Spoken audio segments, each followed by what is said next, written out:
All right, Al, thanks. Are you suddenly single in your 40s trying to get back into the dating game, or maybe you're coping with an empty nest thinking to yourself, now what? Well, we put together a panel of life coaches to give you a little advice. Valorie Burton is the author of Successful Women Think Differently.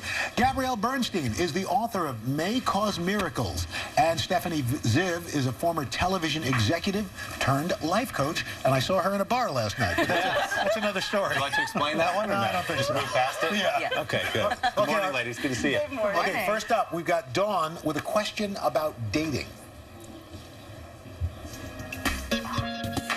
I'm a 41-year-old woman who is single for the first time in my adult life and entering the dating scene. How can I make sure I don't repeat the same mistakes I've made in the past? All right.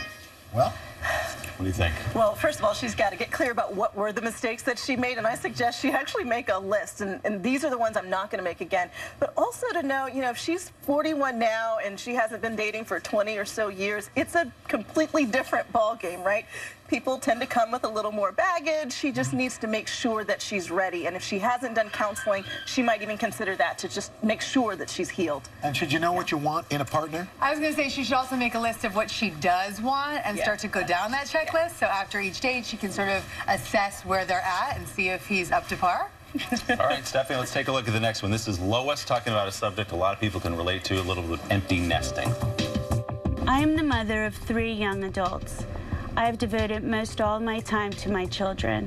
While this has been wonderful and rewarding, I feel as though I've lost myself somewhere along the way. How can I begin to reshape my life? This is a very common problem that people have. Very common. And the reshaping starts with prioritizing. It really becomes, how does she become her own priority?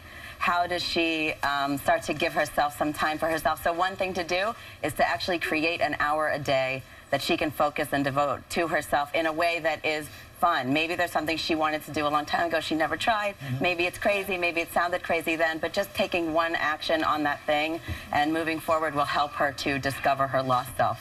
And Valerie, you can reconnect too with people you didn't see a lot because you were so busy invested in your kids' absolutely right. lives. Like, this is an exciting time for her. I think it's really important to say, you know what are all the things I wanted to do that I couldn't do when I had kids? This is the time to do that. So I know she's mourning not being a mom anymore, but she needs to look forward. All right, up next, we've got a career question from 29-year-old Amita.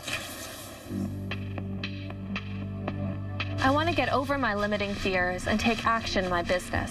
How do I take the next steps? All right, so, Valerie, what do you think?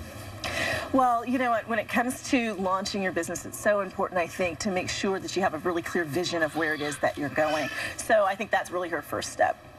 Yeah, I completely agree. I think that she has to get really clear about what it is that she also wants to release. So becoming mindful of those fears that she wants to release, be willing to let them go, and really pay attention to the guidance that she receives along the way. So keep watching Coach Me if you can. Good advice. Ladies, thank you so much. Always good talking to you.